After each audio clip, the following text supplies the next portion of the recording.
안녕하세요. 저는 딸 하나 있는 60대 초반 여자입니다. 제가 글을 쓰게 된 이유는 인생에 두 번 다시 기억하고 싶지 않았던 한 사람을 35년 만에 또다시 얼굴을 마주하게 되는 충격적인 일이 있었습니다.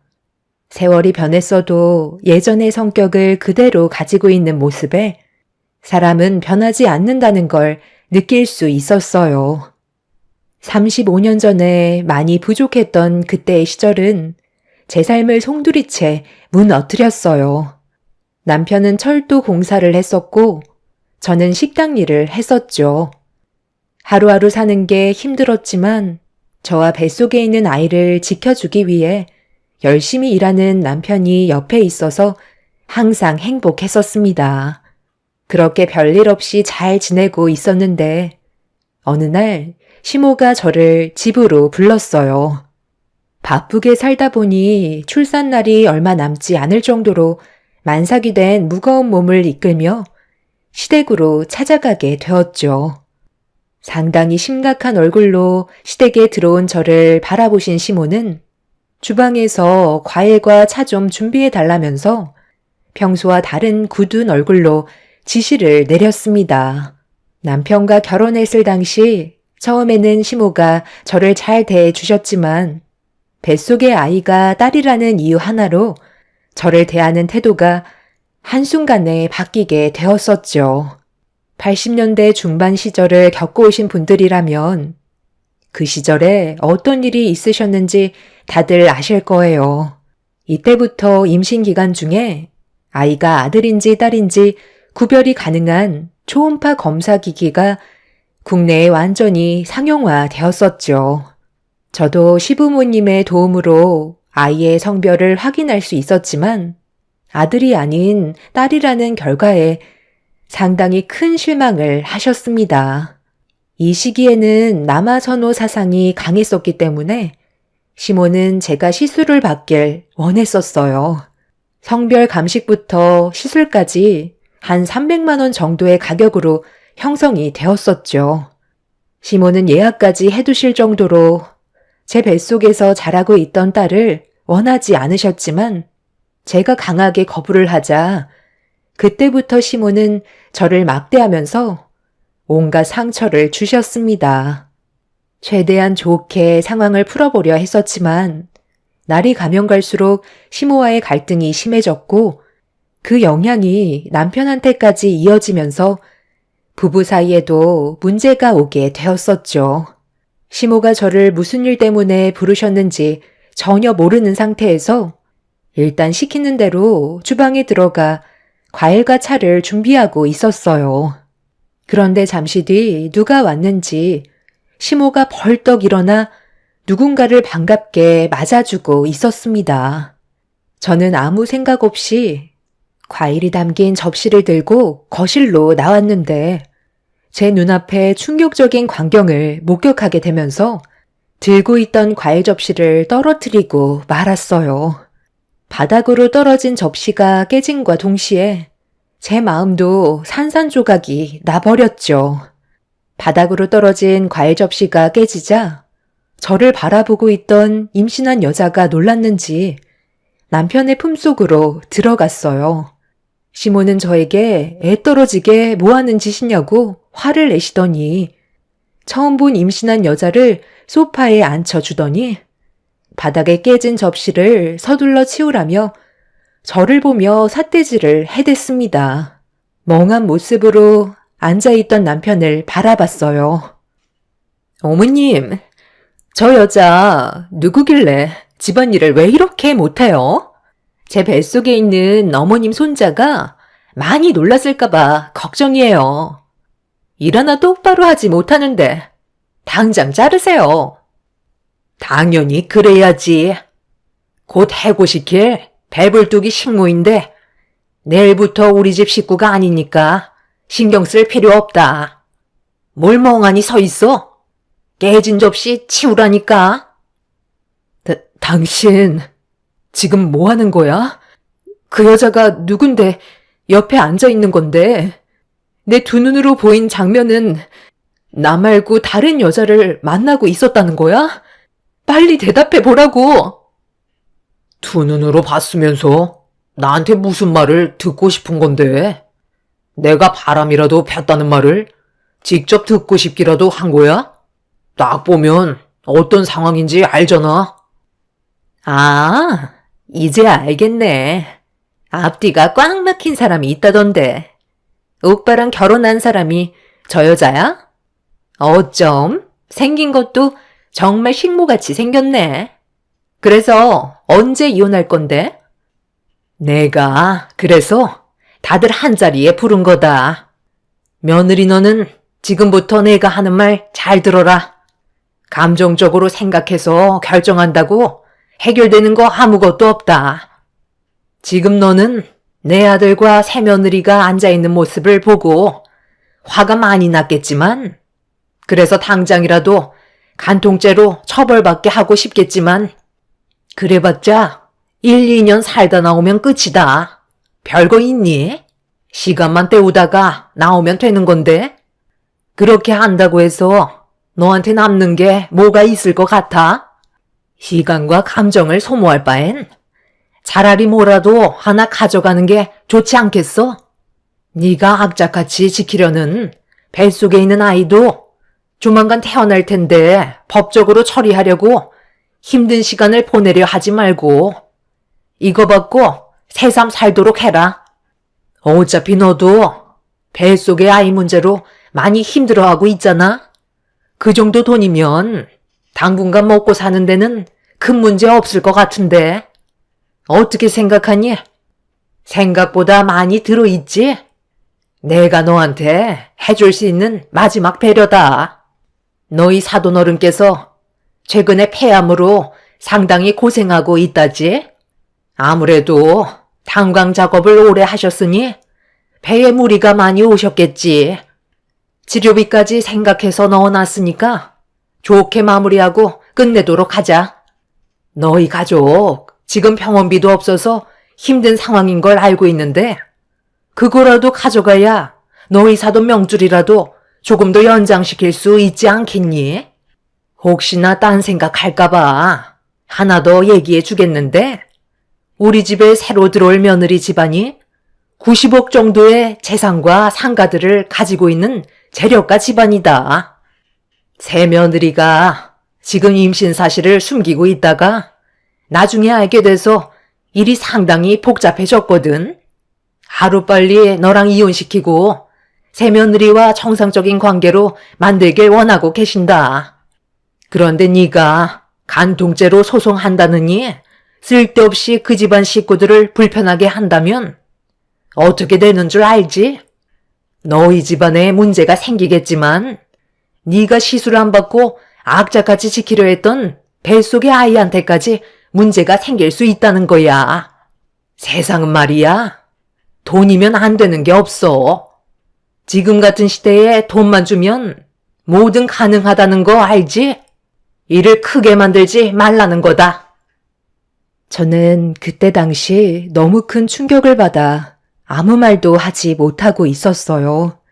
상간녀와 남편은 서로 손을 꼭 잡고 저를 바라보고 있었는데 남편의 한쪽 손은 상간녀의 배를 쓰다듬고 있었습니다. 시모는 조건을 받아들일 거면 돈을 가지고 가면 되는 거고 모든 불이익을 안고 제가 하고 싶은 대로 밀고 나갈 생각이면 곧바로 일어나서 나가면 된다고 하시길래 저는 시모가 건넨 돈을 들고 밖으로 나올 수밖에 없었습니다.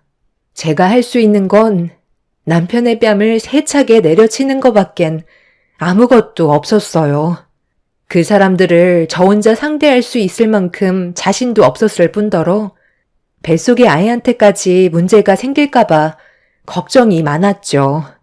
더군다나 아빠의 병원비 하나 제대로 해결하지 못하는 저희 집안 형편에 시모가 내밀었던 위자료는 선택의 여지가 없었습니다. 남편에게 배신을 당했고 상간녀가 보는 앞에서 온갖 치욕을 당했지만 지금 당장의 분노가 아닌 현실을 바라봐야만 했고 돈을 들고 나가는 저를 보면서 시모와 상간녀는 뭐가 그리 좋은지 제 뒷모습을 보면서 깔깔거리며 웃고 있었어요. 언젠간 그 사람들에게도 벌이 내려지길 간절히 바라면서 눈물을 흘렸고, 그렇게 시모가 원하는 대로 저와 남편은 남이 되고 말았습니다. 뱃속의 아이만 아니었다면 그 사람들을 절대 용서하고 싶지 않았지만 혼자의 몸이 아니었기 때문에 제가 받는 정신적 고통 또한 참아내야만 했어요. 스트레스는 아이한테 좋지 않기 때문에 최대한 감정을 추스를 수밖에 없었죠. 부모님께는 남편과 이혼했다는 말을 최대한 늦게 하고 싶어 꺼내지 않고 있다가 어느새 출산의 고통이 와서 산부인과에 입원을 하게 됐는데 엄마는 조소방이 왜 오지 않냐며 물어보셨지만 아무 말도 하지 못했었어요. 그렇게 저는 엄마의 도움을 받으면서 이 악물고 힘겹게 지켜낸 제 딸을 출산할 수 있었습니다. 제 품속에 그토록 기다리던 아이가 안기자 시모와 남편이 뱃속에 있는 아이가 딸이라는 말에 시술을 하자고 했을 때 거부하면서 지켜내길 정말 잘했다고 생각했었어요. 그리고 그날 참아왔던 눈물이 터져 나왔고 제 딸을 안고 한참 동안 오열을 하고 말았습니다. 출산을 한 이후 엄마는 산부인과에 찾아오지 않는 남편에 대해 계속 물어보시길래 이혼을 하게 됐다며 제가 겪었던 일들에 대해 설명을 했어요. 그리고 시모에게 받은 돈으로 아빠의 병원비까지 전부 납부했다며 최선의 선택을 한 거라고 침착하게 대화로 풀어나가자 엄마는 땅을 치며 눈물을 흘리셨습니다. 많이 부족한 부모의 잘못이라며 원통해 하시는데 그 모습을 보는 저도 너무 마음이 안 좋았어요. 돈만 아니었다면 그 사람들을 용서해 주고 싶지 않았으니까요. 그렇게 엄마와 저는 세상 밖으로 태어난 아이를 키우기 위해 열심히 살아왔어요. 시모가 준 돈으로 어느 정도 시간을 벌 수가 있었고 저는 악착같이 일과 육아를 병행하면서 제 딸을 키웠습니다. 식당에서 오랜 기간 일을 해왔던 저는 식당 사장님과 사모님이 제 사정을 전부 다 알고 있어서 배려를 많이 해주셨고 어려워질 수 있는 상황들을 천천히 헤쳐나가고 있었죠.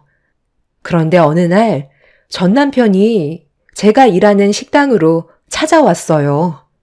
2번 다시 얼굴을 볼 일이 없을 줄 알았는데 무슨 일 때문에 식당에 왔는지 알지 못했지만 대화조차 섞고 싶지 않아 당장 나가라고 소리를 지르면서 밖으로 내쫓아 버렸습니다.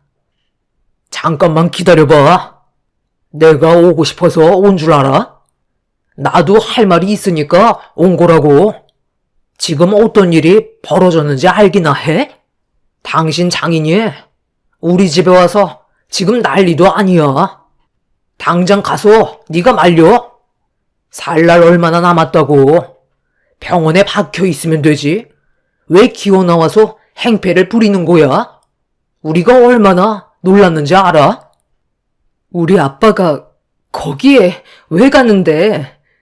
분명 아침까지도 병원에 누워 계셨는데 내가 당신 말을 어떻게 믿어? 그동안 나를 감쪽같이 속이고 이중생활을 하고 있었잖아. 그럼 내가 당신한테 무슨 볼 일이 있다고 찾아왔겠소? 최대한 빨리 서두르는 게 좋을 거야. 우리 집에 경찰까지 쫙 깔린 거 알아? 상당히 심각한 상황이라고. 남편이 하는 말을 듣고 계셨던 사장님은 서둘러 시댁에 가보는 게 좋을 것 같다면서 제 딸을 대신 돌봐주시겠다며 재촉하셨어요. 믿기 어려웠지만 이런 일로 남편이 저에게 거짓말을 할 것 같지는 않아 뒤따라 가게 되었고 시댁에 도착하니 경찰들이 집 앞에서 대기하고 있었습니다. 그리고 현관문 앞에 엄마가 아빠를 부르고 계셨어요.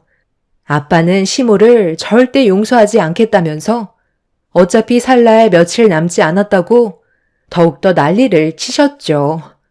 엄마와 저는 아빠에게 남편과 이혼을 한 걸 비밀로 하고 있었어요. 건강 상태가 악화가 되실까봐 최대한 신경 쓰지 않게 해드리고 싶었지만 아빠가 한참 동안 사위가 병원에 오지 않는 것 때문에 신경이 쓰이셨는지 엄마한테 물어보시다가 이혼까지 하게 된 걸 알게 되었고 시모가 저에게 했던 모든 일들까지 전부 밝혀지게 되었죠. 저와 엄마는 아빠를 설득하려 했지만 이미 이성을 잃어버리셨는지 난리를 치셨고 남편까지 시댁으로 들어오라고 소리를 치시며 분노하셨습니다. 나는 최대한 조용히 해결할 수 있는 방법을 선택한 것뿐이라고요.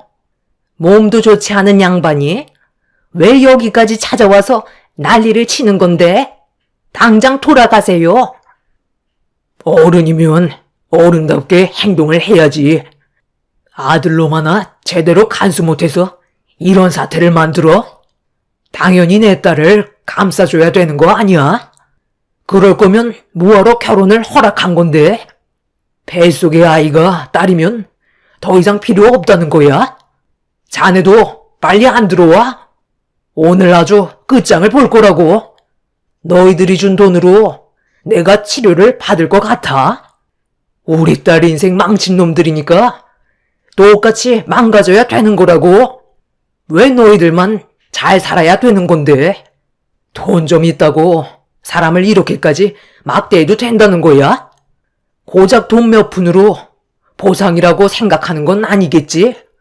세상 떠나는 거 외로웠었는데 이참에 아주 잘 됐네. 너희들도 오늘 나랑 함께 갈 줄 알아? 아빠, 그만하세요. 이렇게까지 하셔도 달라지는 건 없어요. 오히려 저희만 피해를 보게 되는 거라고요. 저도 저 사람들을 망가뜨리고 싶지만 저희가 할 수 있는 건 이게 최선이에요. 저는 아빠가 다시 건강한 모습으로 돌아오셨으면 좋겠어요. 더 이상 일을 크게 만들지 마세요. 저랑 엄마도 생각하셔야죠. 아빠는 이미 제 말이 귀에 들어가지 않았어요. 시댁 집안 사람들을 용서해주고 싶어 하지 않으셨죠. 한참 동안 실랑이를 벌이고 있는데 몰래 시댁에 들어간 경찰들이 아빠를 제압하면서 상황을 겨우 마무리할 수 있었습니다. 아빠는 시모의 팔을 끝까지 잡고 계시면서 같이 떠나자며 난리를 치시다가 극도로 스트레스를 받으신 건지 갑자기 숨을 거칠게 내쉬셨어요.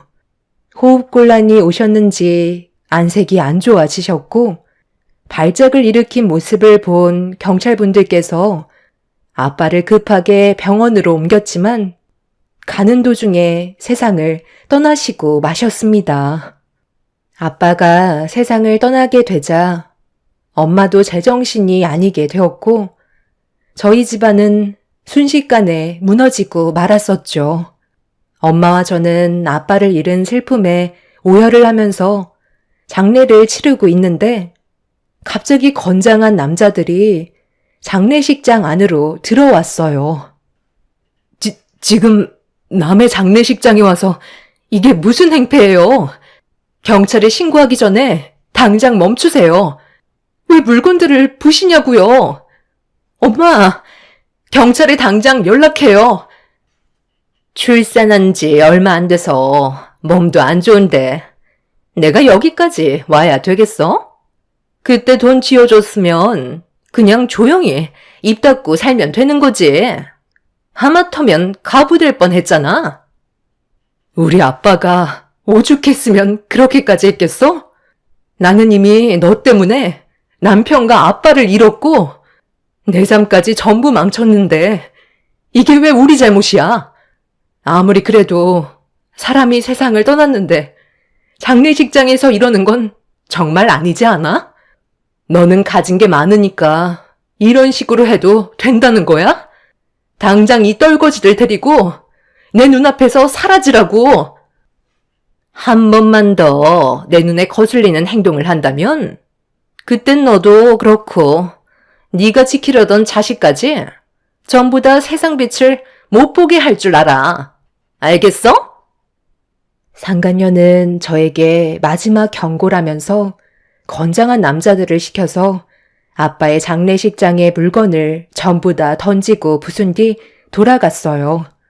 엄마는 상간녀의 행동을 보고 충격을 받으셨는지 넋이 나간 얼굴로 눈물을 흘리시며 훼손이 된 영정 사진을 끌어안으셨습니다. 엄마는 그날 이후 정신에 문제가 생기셨는지 정상적인 생활을 하지 못하셨고 제가 모든 걸 짊어져야만 했어요. 식당 사장님의 도움이 없었다면 힘든 삶을 버티지 못하고 포기할 뻔했지만 저희 가족을 많이 도와주셔서 힘들게 버틸 수 있었고 어느 정도 시간이 지나면서 엄마도 다시 정상으로 돌아오실 수 있었습니다. 어느 정도 삶의 안정을 찾게 된 이후 저희 식구는 다른 지역으로 이사를 갔어요. 안 좋은 기억들이 많은 곳에서의 생활은 좀처럼 좋아질 수 없었기 때문에 새로운 지역에서 새 출발하기로 결정하게 되었었죠. 그렇게 엄마와 함께 제 딸을 키우며 정신없이 살아오다 보니 이사도 수십 번 하게 되었고 상황에 맞게 최선을 다해 살아왔었어요. 없이 살면 몸이 고생한다고 엄마도 아빠의 곁을 따라가고 싶으셨던 건지 저와 제 딸만 바라보면서 살아오시다가 췌장암을 이겨내지 못하시고 끝내 세상을 떠나고 마셨습니다. 결국 저는 딸과 단둘이 이 험한 세상을 살아가야만 했고 무럭무럭 자라는 딸을 위해 앞만 보며 달려왔었습니다. 그렇게 과거의 아픈 기억들을 뒤로한 채 눈앞에 보이는 딸의 인생은 꼭 성공시키고 싶어서 모든 걸 쏟아 부었고 그런 희생을 딸도 알았는지 제 희생이 헛되지 않게 열심히 노력했어요. 그리고 그 결과 딸은 의사가 될 수 있었고 열심히 노력한 결과 딸이 성공한 모습을 보니 더 이상 바랄 게 없었어요. 앞만 보며 달려오다 보니 어느새 제 나이는 60이 되어버렸고 딸도 30대 중반을 넘어가게 되었죠. 아픈 기억들도 있었지만 모든 걸 이겨낸 결과가 좋아서 딸과 사는 게 하루하루 행복했었어요. 제일 큰 문제는 아무래도 결혼 문제였죠. 딸은 제가 혼자가 되는 걸 원하지 않는다며 결혼하고 싶은 마음이 없다고 고집을 부리고 있었죠. 딸의 인생이니 제가 깊게 관여하고 싶지 않았지만 저로 인해 딸의 인생에 피해가 갈까봐 또 다른 걱정거리가 생기게 되었죠. 그래서 저녁에 딸과 함께 외식을 하면서 앞으로의 계획에 대해 대화를 좀 해보고 싶어 딸이 근무하는 병원에 들렸는데 그곳에서 전혀 상상조차 해본 적 없었던 일이 눈앞에 펼쳐지고 말았습니다. 엄마, 여기에요. 저 곧 퇴근하니까 잠시만 기다리세요. 환자분 좀 다시 병실로 모셔드린 뒤 나올게요. 오시는데 힘들거나 하진 않으셨죠? 퇴근 시간이라 차가 좀 막히긴 했는데 그래도 집이랑 가까워서 오래 걸리진 않았어. 저기 벤치에 앉아 있을 테니까 천천히 준비해서 나오면 되겠다. 잠깐만. 이게 누구야? 우리 서로 구면이지 않아요? 잠깐 얼굴 좀 봐봐요. 내가 다른 건 몰라도 기억력 하나는 기가 막히거든. 어머나, 너 정임이 아니니? 엄마, 아시는 분이세요? 제가 담당하는 병실에 입원해 계신 환자분이세요. 저한테 얼마나 잘해주시는데요. 지금 위암으로 고생 중이시긴 한데 그래도 노력하시면 좋은 결과가 올 수 있다는 희망 하나로 지금까지 이겨내고 계시거든요. 그런데 어떻게 서로 알고 계신 거예요? 저한테도 얘기 좀 해주세요. 그럼 우리 친절한 의사 선생님이 정임이 딸이라는 거야? 아니, 살다 보니 이런 일도 다 생기네. 내가 그동안 인생을 헛살지 않은 것 같다. 의사 선생, 내가 친할미야. 어쩐지 정이가고 누구랑 많이 닮았다 했는데 내 아들과도 아주 빼다 박았구만. 좀 이따가 내 아들 온다고 했으니까 얼굴이나 좀 보고 가지 그래. 살다 보니 정말 별일 다 겪네요. 2번 다시 보고 싶지 않았는데 어떻게 여기서 만날 수가 있죠? 쓸데없는 일 만들지 말고 그만 돌아가시죠. 선아야, 여기서 병실까지 너 말고 다른 사람 시키면 안 되니? 우리는 저 사람과 마주치면 안 되는 사이거든. 엄마가 예전에 아픈 과거에 대해 얘기해 준 적 있지? 제 말이 끝나는 순간 딸은 사색이 된 얼굴로 휠체어에서 손을 뗐어요. 그리고 천천히 뒷걸음질 치더니 제 옆으로 다가왔죠. 전시모는 살짝 당황한 얼굴로 어색한 분위기를 풀기 위해 웃으면서 대화를 이어나가려 했지만 저는 시모의 말을 듣고 싶지 않아 딸의 손을 잡고 몸을 돌렸습니다. 그러자 시모가 저와 딸을 다급하게 부르더니 갑자기 울먹이기 시작했어요. 그리곤 과거에 안 좋았던 기억들 때문에 그런 거면 용서해달라면서 지난 일로 얼굴을 붉히지 말라며 애원하셨습니다. 이제 와서 갑자기 용서를 해달라고요? 세상 떠날 때 됐으니까 좋게 마무리하고 떠나고 싶으신가 봐요. 저는 아직도 가끔씩 그때의 기억들이 꿈에 나와서 저를 괴롭히고 있다고요. 당신과 그놈이 저에게 얼마나 큰 상처를 줬는지 알면서 어떻게 용서라는 말이 나와요? 저희 인생에 그만 들어오시죠. 이미 30년이 훨씬 지난 일들이고 지금은 상황이 많이 바뀌었다고요. 당신이 아무리 나한테 용서를 구한다고 해도 저는 받아줄 생각 없어요. 나도 그때 당시 왜 그랬는지 모르겠다. 세월이 흐른 만큼 과거의 일들을 후회하면서 살고 있었고 너를 언젠가 만나게 되면 미안했다는 말을 꼭 하고 싶었다. 그러니까 지금 저분이 예전에 엄마의 시어머니였다는 말이에요? 과거에 외할아버지도 돌아가시게 만들고 저희 가족을 한꺼번에 무너뜨렸던 사람이라고 했잖아요. 그리고 제가 엄마 뱃속에 있었을 때 친할머니가 딸이라고 시술을 하려는 거 엄마가 끝까지 지켰었다면서요. 제가 저희 엄마한테 과거에 힘들었던 일들을 전부 다 들었거든요.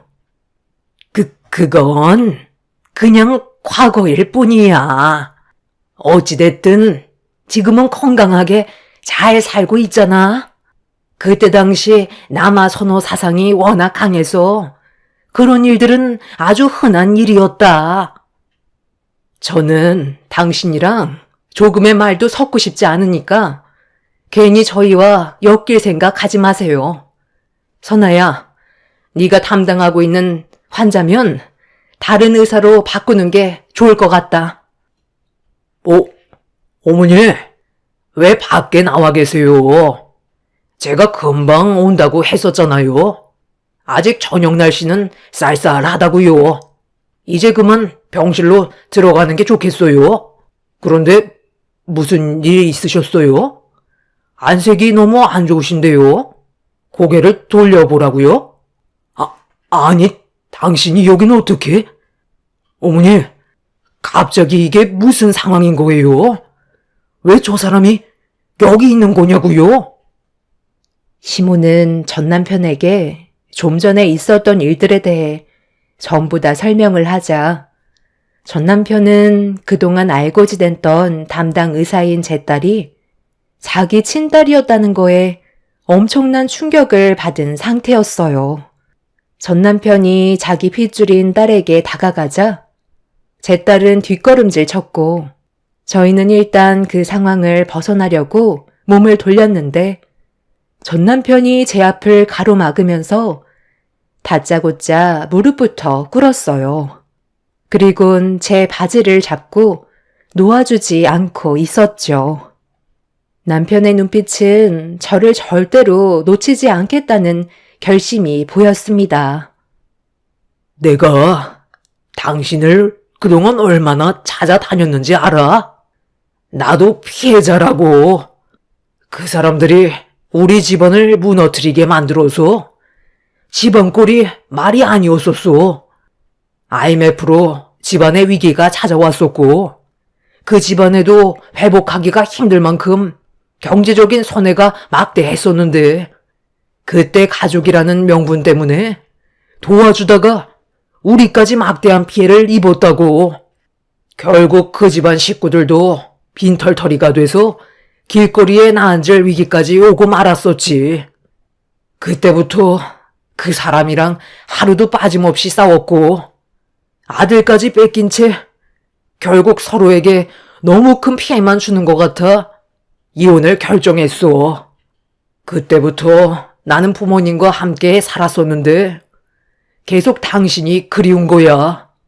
그래서 예전에 일하던 식당에도 찾아가 봤지만 이사를 했다는 소식만 듣고 더 이상 찾을 수 있는 방법이 없어 지금까지 혼자인 몸으로 살아왔던 거야.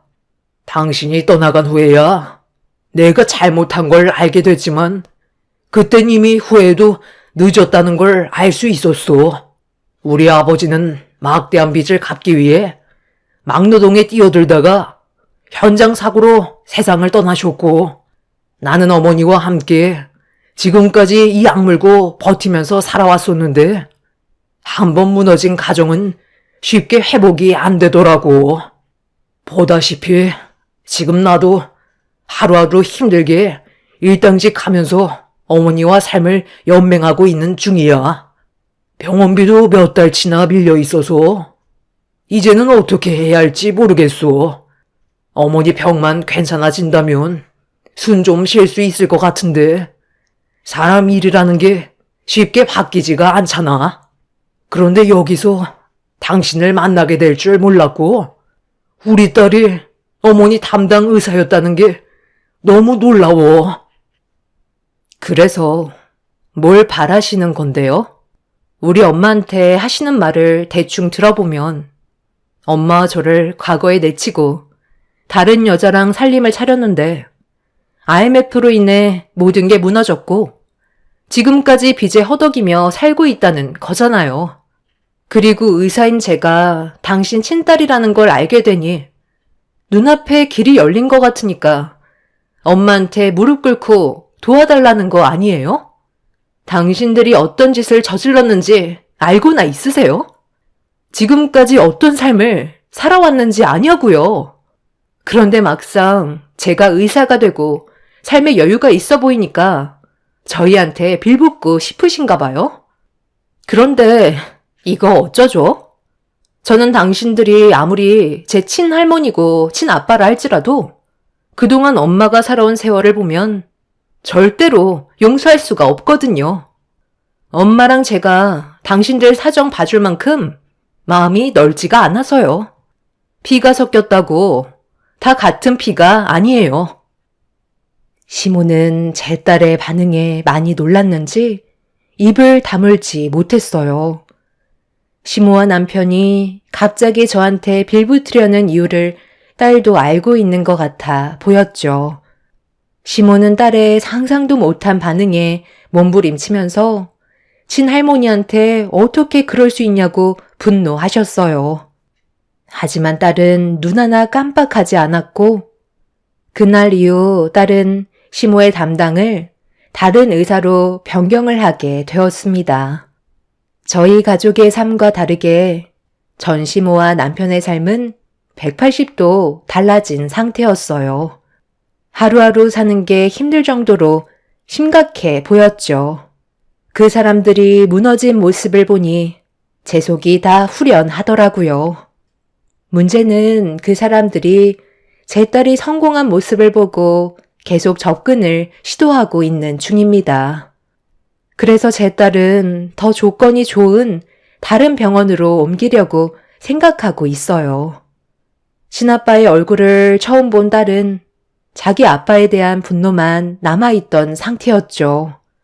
이런 일이 있고 난 이후 전 시모의 건강 상태가 심각해졌다는 소식을 들을 수 있었어요. 과거에 저를 내쳤으니 그에 따른 벌을 받는 건 당연하다고 생각해요. 평생 빚에 쪼들려 자신이 저지른 과거의 행동들이 얼마나 잘못된 건지 뉘우치며 살아갔으면 좋겠어요. 전 남편이 제 딸에게 금전적인 요구를 하지 못하도록 방법을 생각해 봐야 될 것 같아요. 벼랑 끝에 몰리면 눈에 보이는 게 없다잖아요. 안 좋은 일이 터지기 전에 제가 먼저 손을 써야 될 것 같긴 합니다. 이런 일이 생겼을 때 어떻게 처리를 하면 좋을지 변호사와 상담을 해봐야 할 것 같아요. 저와 제 딸에게 조금이나마 도움이 될 수 있는 방법을 알려주신다면 감사하겠습니다. 힘들게 살아온 인생, 이제야 행복이 찾아왔나 싶었는데 또다시 먹구름이 몰려오는 것 같아 걱정이네요.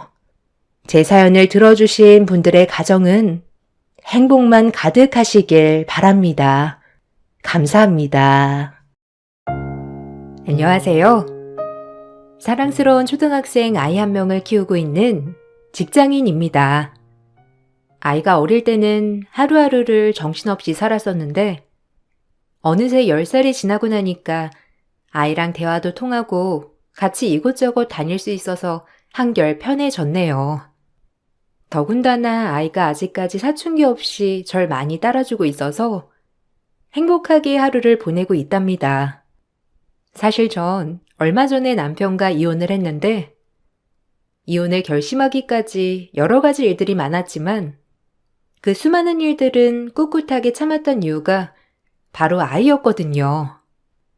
엄마가 끝까지 가정을 지키기 위해서 노력했다는 걸 제 스스로도 인정할 때까지 참았다가 도저히 안 되겠다 싶어 이혼하게 되었어요. 오늘 여러분들께 들려드릴 얘기는 바로 제가 이혼을 하게 된 이유랍니다. 주변 누구에게도 속 시원하게 말을 해본 적이 없었는데 이렇게 사연으로 적어봐요. 남편과 결혼을 하자마자 시모는 매번 만날 때마다 손주 타령을 하셨는데 그때 당시는 저나 남편이나 일이 더 중요한 상황이었고 아이 계획은 없었거든요. 옆집 아줌마네는 아들이 벌써 결혼해가지고 애가 둘이라더라. 주말마다 손주들 데리고 오는데 어찌나 부럽던지. 내가 그 모습 보고선 너무 행복해 보여가지고 부러웠어. 손주들이 자식이랑은 전혀 다르다고 하던데 너무 이뻐 죽는다더라. 자기 자식 키울 때는 힘든 것만 알았지 이쁜 줄 모르고 키웠는데 손주는 또 너무 이쁘고 좋대. 엄마, 우리 형편에 지금 아이 낳으면 누가 돌볼 거야? 와이프도 임신하고 출산하면 쉬어야 할 텐데. 그럼 나 혼자 돈 벌어서 어떻게 먹고 살아? 아직은 좀 무리야. 우리도 생각은 해봤는데 지금은 무리고 좀 돈도 모으고 어느 정도 안정 찾으면 아이 가져야지. 애 갖고 나서 태어난 후에 뭐 하나라도 잘 못해주면 그게 얼마나 미안하겠어. 우린 그렇게 키우고 싶지 않아. 예, 아이들은 다 자기 밥그릇은 챙기고 나오는 거야. 애 낳아가지고 돈 들어갈 일이 뭐가 있니? 다 내가 해주면 되는 거를. 내가 봐줄 테니까 아이 걱정은 하나도 하지 말거라. 솔직히 요즘은 휴가도 낼 수 있다고 하지 않니? 제발 낳기만 해. 지금이야 내가 힘도 있으니 애 낳아도 봐줄 수 있지만 나중에 더 늙어봐. 그때는 봐달라고 해도 못 봐주거든? 지금이 딱이야, 딱. 어머님, 그래도 저희 힘으로 아이 키울 수 있을 때까지는 좀 기다리려고요. 어머님도 어머님 생활 있으시고 항상 애만 봐주실 순 없으시잖아요. 아직은 좀 이른 것 같아요. 그래도 내후년이나 그 다음 해 정도는 생각하고 있으니까 너무 걱정하지 마세요. 지금은 직장에서도 아직 자리가 잡힌 것도 아니고 결혼한 지도 얼마 안 돼서 신혼도 즐기고 싶고요. 니들 나이도 생각해야지. 내후년이면 30대 중반인데 그때 되면 더 힘들지 않겠니? 이게 차일피일 미루다 보면 더 못 낳는다니까. 차라리 이번에 후딱 낳아가지고 키우는 건 어떠니? 내가 니들 옆에 있을 때 도와줄 수 있을 때 나야 니들도 편하지. 이제는 부부 둘이서만 애 키우기는 힘들어. 우리 옆집도 가끔씩 손주들 봐주러 간다는데 다들 그러고 살더라. 아이 계획이 딱히 있었던 건 아니었지만 그때 당시는 바로 임신을 하는 게 부담이긴 했었죠. 그런데 심호부터 얼른 임신을 하라고 난리니 남편도 갑자기 생각을 바꾸기 시작하더라고요. 제가 복직하고 싶다면 자기가 휴직을 하겠다면서 적극적으로 절 설득했고 진짜로 시어머니가 아이를 봐주실 거라고 생각해서 임신을 한 것은 아니었지만 그래도 많이 도와주시겠거니 생각을 했었죠. 임신 소식을 알려드리니 시모는 너무나 좋아하셨는데 문제는 출산일이 다가오면서 발생했죠. 임신 당시 전 부종이 너무 심했고 출산일이 다가올수록 더 심해지기 시작했고 근무를 하는 게 무리인 것 같아서 일찍 출산 휴가를 내려고 했어요. 그런데 그 소식을 듣고서는 갑자기 시모가 절 말리더라고요. 이번에 출산 휴가 내려고 한다며? 아들이 말하는데 아직 출산일이 한 달도 넘게 남았다던데 벌써 출산 휴가 내서 괜찮겠니? 그래도 이왕이면 출산 휴가는 출산 막바지까지 좀 늦춰가지고 있다가 시작하는 게 낫지 않아? 너희 회사에서도 육아휴직 이런 거 별로 길게 못 쓰게 한다면서. 그러면 네가 애 보는 시간이 줄어들 텐데 괜찮겠니? 뭐 어쩔 수 없죠. 제가 지금 컨디션이 별로 안 좋아서요. 부종도 너무 심하고 출근해도 일단 일을 제대로 하기도 어려운 상황이라서요. 회사 측에서도 일찍 휴가 내는 거 이해해 주신다고 해서 그냥 빨리 쉬는 게 나을 것 같아요. 출산 휴가는 1년 정도는 쉴 수 있지 않을까 싶은데 아직 복직 시기는 뚜렷하게 답변을 받진 않았어요. 아마 그래도 1년 다 채워서 해주실 것 같긴 해요. 그러니? 근데 출산 휴가 한다고 해서 월급이 다 나오는 건 아니잖아. 네 회사에서 월급 뭐 반이라도 주면서 휴가 주는 건 아니잖니? 그럼 그동안 우리 아들 버는 돈으로만 생활할 거야? 아휴, 아들이 고생이 많겠구나. 그러지 말고 일찍 출산 휴가 내는 건 좀 아깝잖아. 집에 있으면 뭐 할 거야? 아직 애가 나온 것도 아니고 니네 심심하게 누워있기밖에 더 하겠니? 그냥 힘들어도 참고 출근하면 안 되니? 네? 출근이 문제가 아니라서요. 제가 출근을 하고 싶어도 부종이 심하니까 일하는 것도 지장이 있고 차라리 다른 대체 직원이 와서 일찍 대체해주는 게 나을 것 같아서요. 회사에서도 언제 아이 출산할지 모르니 좀 마음이 급한 것도 있어서 차라리 이참에 휴가 내는 게 나을 것 같아서 그런 거예요. 아니 그렇다고 네가 휴가 안 낸다고 하는데 억지로 쉬라고 할 건 아니잖아. 그냥 좀 버텨봐. 집에 가만히 있어가지고 뭐 할 거야? 출근해가지고 한 푼이라도 버는 게 낫지. 나중에 애 낳아봐라. 돈 들어갈 데가 한두 군데인 줄 알아? 그렇게 좀 버티면서 벌어다 두면 나중에 더 편하게 쓸 수 있는데 고작 몸 좀 붓는다고 해서 일을 안 하면 어떡해? 우리 아들만 고생하는 거지. 막상 출산이 다가오면서 시모며 남편이며 외벌이에 대한 걱정만 늘어놓았고 그 사람들에겐 제가 몸 컨디션이 좋든 말든 그런 건 아무런 상관이 없었어요. 출산을 하고 나서는 친정에서 제 산후조리를 다 해주셨는데 그 기간 동안에도 시모는 혹시나 산후조리 비용을 아들 돈으로 낸 건 아닌지 걱정만 하셨답니다. 친정에서 산후조리를 하고 나서 집으로 오니 시모는 매일매일 집으로 오셨어요. 예, 오늘은 창틀 좀 청소를 하자. 저번에 보니까 먼지가 많이 쌓여가지고 지저분하더라.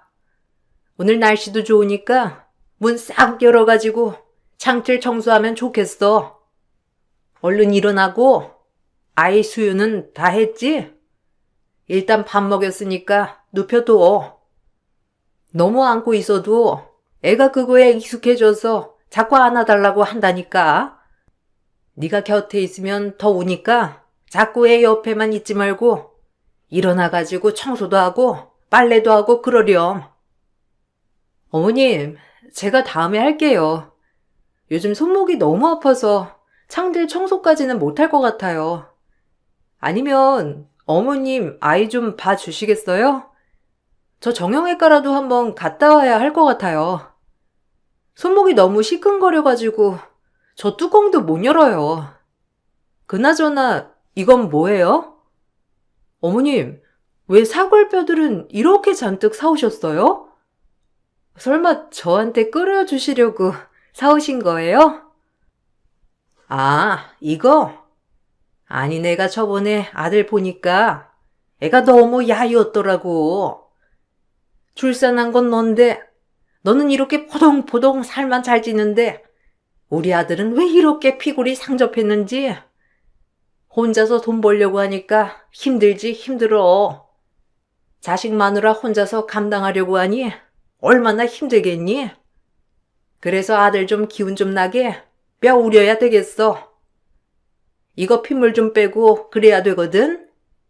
큰 데야 어디 있니? 일단 거기다가 뜯어서 놓거라. 네? 이 많은 걸요? 어머님, 저 손목이 아파서 오늘은 못해요. 죄송한데 어머님이 해주세요. 저 금방 병원만 다녀올게요. 아니면 오늘 남편 일 있어서 반차 내고 일찍 집에 온다고 했거든요. 이따가 남편 오면 이거 들어다가 핏물만 빼달라고 할게요. 근데 어머님, 남편 저 출산하기 전보다 살이 10kg나 쪄서 운동 시작하겠다고 하던데 어디가 피골이 상접했어요? 살이 어디가 쪘다고 그러니? 얘는 출산하더니만 시력도 같이 나갔나?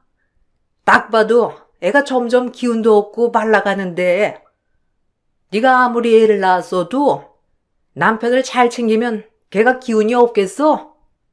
마누라로서 남편 건강은 네가 챙겨야지. 네가 하도 안 챙기니까 장가간 아들 내가 다시 챙겨야 하는 거 아니니? 출산하고 한 달 지난 저에게 시모는 매일 대청소와 빨래를 시키셨고 손목이 아픈 상황에서도 하루에 2-3시간은 제대로 푹 자본 적 없는 저에게 오히려 남편이 더 고생한다면서 아들만 생각하셨어요. 시모 때문에 스트레스를 정말 많이 받았지만 뭐라고 다툴 힘조차 없을 정도로 전 육아가 너무 고됐어요. 남편은 외벌이니 힘들다면 집안일은커녕 육아도 도와주지 않았고 아이가 클 때까지 분유병 한번 씻어본 적 없고 기저귀 한번 갈아본 적도 없을 정도였어요. 그래도 시간이 지나갔고 아이가 10개월이 지날 무렵 회사 측에서도 복직 의사를 물어왔는데 저는 당연히 남편에게 복직을 하겠다고 말했죠. 그랬더니 남편과 시모는 길길이 화를 내면서 절대 안 된다고 하더라고요. 너 지금 미쳤니? 돌쟁이 아이 두고 일하겠다고? 얘가 모성애가 아예 없네 없어. 어떻게 저 애를 두고 일을 하겠다는 말이 그렇게 나와? 세상 천지에 걷지도 못하는 애 두고 일하겠다는 엄마는 처음 보네 진짜. 얘, 정신 차려. 네가 지금 애 두고 돈 벌 때야? 아이고, 답답해가지고 애를 엄마가 안 보고 도대체 누가 볼 거야? 그냥 집에 두면 애가 저절로 밥 챙겨 먹고 그런다니? 네? 아니, 다음 달부터 어린이집 보낼 거예요, 어머님. 그리고 저 1년 있다가 복직하기로 이미 말씀드렸었잖아요. 근데 갑자기 무슨 엄마가 안 보면 누가 본다고 하시면 어린이집이 영유아 전용이라서 저희 아이보다 더 어린 애들도 다니고 소규모라 아마 괜찮을 거예요. 회사에서도 초반에는 저 상황 보고 일찍 퇴근하거나 그런 걸로 조정해 주신다고 했으니까 걱정 마세요. 넌 뉴스도 안 보냐? 뉴스에서 허구한 날 나오는 게 그런 건데, 에휴. 애 엄마가 돼가지고는 애 생각은 눈꼽만큼도 안 하네. 거기 어린이집 갔다가 애 아프면 어쩔 거야? 너는 애가 한 번도 안 아프고 클 거라고 생각하냐? 네가 밖에 나가서 돈을 벌어봤자 뭐 얼마나 번다고? 애 키우는 것보다 더 많이 벌 거 같니? 차라리 그냥 좀 애 어느 정도 클 때까지 쉬고 나중에 직장 구해도 되는 거잖아. 지금 복직 안 하면 저 경력 애 낳기 전 2년이 전부예요, 어머님. 언제 다시 일 시작할 수 있을지도 모르는 거고 회사에서도 이번에 복직 안 하면 대체했던 직원 그냥 정직원으로 채용할 계획이라고 하던데 그럼 제 자리 없어지는 거예요. 그럼 다른 데 직장 구하는 것도 어렵고 그냥 복직할게요. 어머님이 좀 도와주시면 안 되나요? 아니면 아이 아플 때만이라도 좀 도와주세요. 난 절대 안 된다. 절대 반대야. 돌쟁이 아이 놔두고 일 나가는 며느리 대신해서 애 보라고? 내가 왜? 너 지금 복직할 거면 내 도움 받을 생각일랑 하나도 하지 말거라. 차라리 애가 한 5살쯤 돼서 일 시작하면 모를까. 아이고, 어떻게 애가 아무것도 모르는데 어린이집에 맡길 생각을 해? 철이 없어도 이렇게나 철이 없을까 정말. 에휴.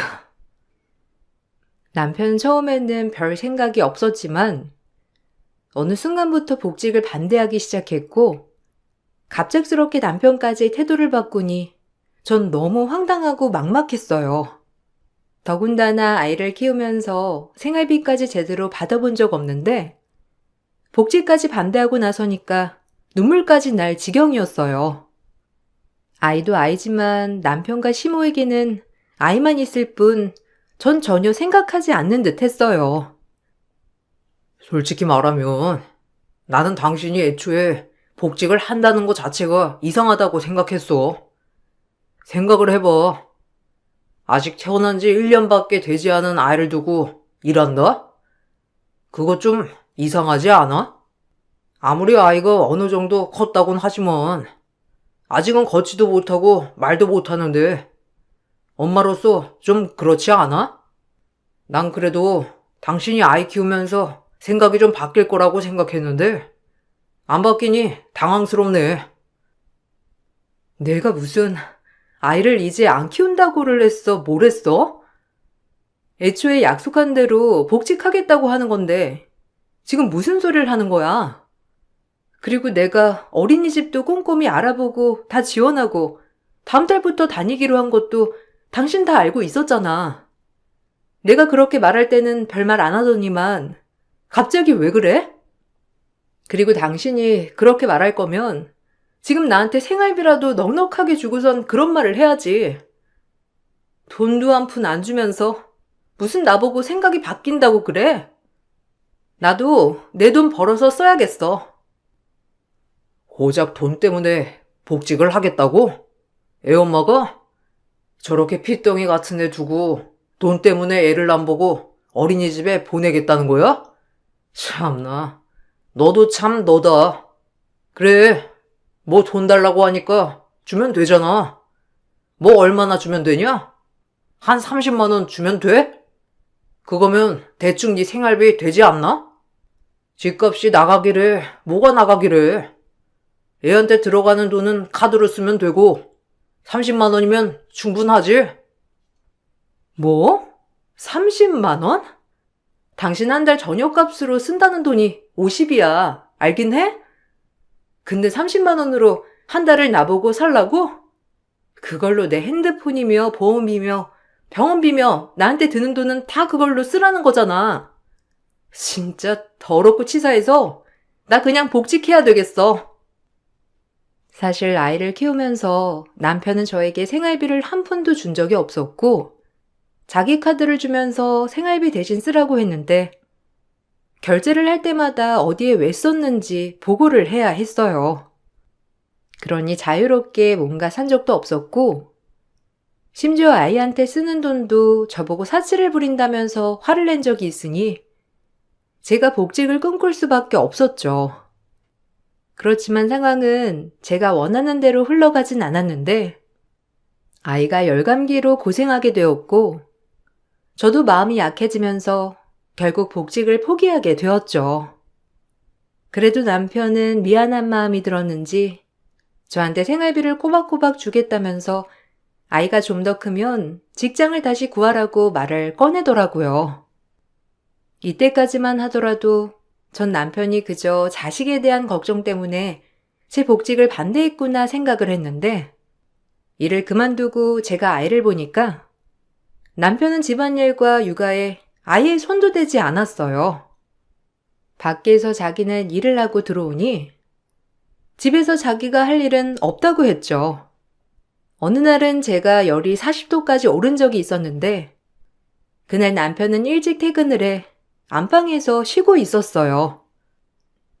여보, 나 오늘 열이 40도까지 오르고 힘도 없는데 오늘만 아이 이 방에서 재우면 안 될까? 아니면 당신이 아이랑 같이 자면 안 돼? 아이한테 옮기는 것도 문제고 몸이 너무 안 좋아가지고 아무것도 못하겠어. 어차피 아이 지금 밥 먹고 나면 아침까지 쭉 자니까 그때까지만이라도 같이 옆에서 자줘. 약 먹고 나도 푹 쉬어야 될 것 같아. 아휴, 그니까 컨디션 관리를 좀 잘해야지 뭐 하는 거야. 집에서 놀면서. 아휴, 그리고 당신 나한테 옮기면 어쩌려고 나보고 애를 보래? 나 내일 일하러 나가야 하는데 애 보다가 힘 빠지면 어떻게 하라고? 그냥 차라리 집에서 계속 있는 사람들끼리 쭉 같이 있는 게 낫지 않아? 아이한테 옮기는 게 걱정되면 마스크 좀 여러 겹 쓰고 있으면 되잖아. 약 먹고 좀 있으면 나아지니까 일단 약을 더 먹어. 이미 약 먹었어. 근데 계속 밥하고 빨래하고 아이도 봐야 하니까 그런지 몸이 괜찮아지지 않아서 그래. 지금 너무 어지럽고 힘들어서 쉬어야 될 것 같은데 애가 옆에 누가 없으면 잠을 잘 못 자잖아. 그러면 아이 잠만 재워줘. 나 그때까지 소파에서 좀 누워있기라도 할게. 이번만 좀 그래주면 안 되겠어? 아니면 아이 재울 동안 응급실이라도 가서 링거라도 맞고 오던지 할게. 무슨 링거까지 맞아. 돈 아깝게. 그냥 좀 참아. 원래 아이 보다 보면 한 번씩 아프고 그런다더라. 그리고 지금까지 애 옆에 당신이 있었는데 내가 간다고 해서 걔가 잠을 자겠어? 그냥 당신이 해. 애 잘 때 같이 자면 되는 거 아니야? 꼭 굳이 혼자서 따로 자야 몸이 낫는 거야? 어차피 애 잘 때 같이 자면 괜찮아질걸. 혼자 편하게 자려고 핑계대고 있어. 나 지금 겨우 집에 와서 쉬고 있는 거야. 그걸 꼭 방해해야 되겠어? 몸이 아파 힘든 날에도 남편은 대신 아이를 봐주기는커녕 자기 쉬는 걸 방해한다며 핀잔만 줬죠. 결국 전 고열이 계속되어서 친정의 도움을 요청했고 몇 시간 거리 떨어진 친정엄마가 오시고 나서야 푹 잠을 잘 수 있었어요. 남편은 친정엄마한테 아픈 줄도 몰랐다며 자기가 너무 바빠서 도와주지 못해 죄송하다며 마음에도 없는 소리를 하더라고요. 그 모습을 보고선 참 위선이 이런 거구나 싶었고, 전 더욱더 일에 대한 갈망이 커졌어요. 남편과 끝까지 평생을 살 거라 확신을 갖고 시작했던 결혼이었지만 점점 지쳐갔죠. 주변에서는 그래도 혼자서 살 수 있는 경제력을 갖춰야 한다고 말했고, 그렇게 전 아이가 어린이집에 갈 때쯤 다시 일을 시작하려고 알아보게 되었는데, 그 소식을 들은 시모는 또 난리가 나셨어요. 너 요즘 직장 알아보고 있니? 애가 아직 5살인데 벌써부터 어린이집에 보내고 말이야. 아니, 아직 학교도 안 간 애가 건물에 처박혀서 하루 종일 시간 보내고 있는 게 불쌍하지도 않아? 하긴 요즘에 엄마들은 애 어린이집에 보내놓고 집 편하려고 한다더니만. 우리 집에도 요즘에 엄마가 있네. 예, 나는 우리 손주 밤늦게까지 어린이집에 혼자 있는 꼴 절대 못 봐. 알지? 어머님, 아이 5살이면 어린이집 보내도 괜찮아요. 3살, 4살에 가는 애들도 많은데요, 뭐. 그리고 아이도 친구들이랑 어울리는 거 좋아하고, 공원에 가도 또래 친구들이랑 잘 지내고 해서 이제는 어린이집 보내도 될 것 같아요. 너무 걱정되시면 어머님이 아이 등하원 해 주시겠어요? 제가 등하원 비용은 드릴 테니 어머님이 잠깐이라도 시간 내서 해주시면 감사할 것 같아요. 아니면 그냥 제가 할게요. 안 그래도 우리 옆집 손주는 자식이 늦게 퇴근해가지고 제일 늦게 하원한다고 하던데 걔가 얼마나 불쌍한지 아니?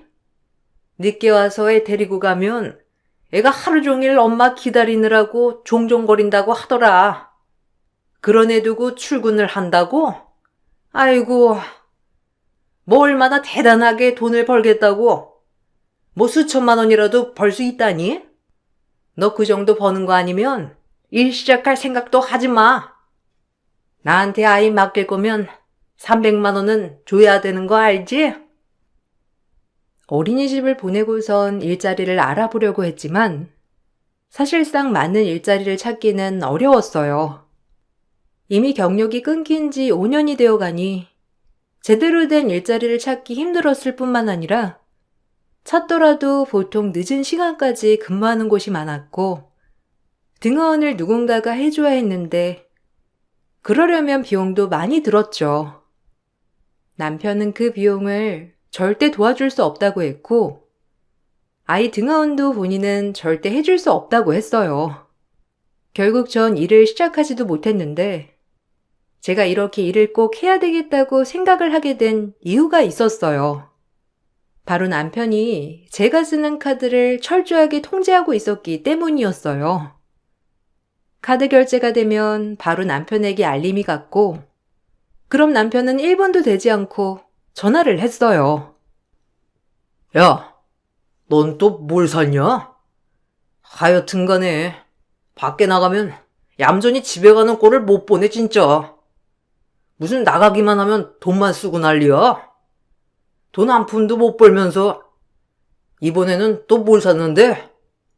또 쓸데없이 돈 쓰기만 해봐. 생활비 더 줄일 테니까. 공원에서 아이 친구 만났어.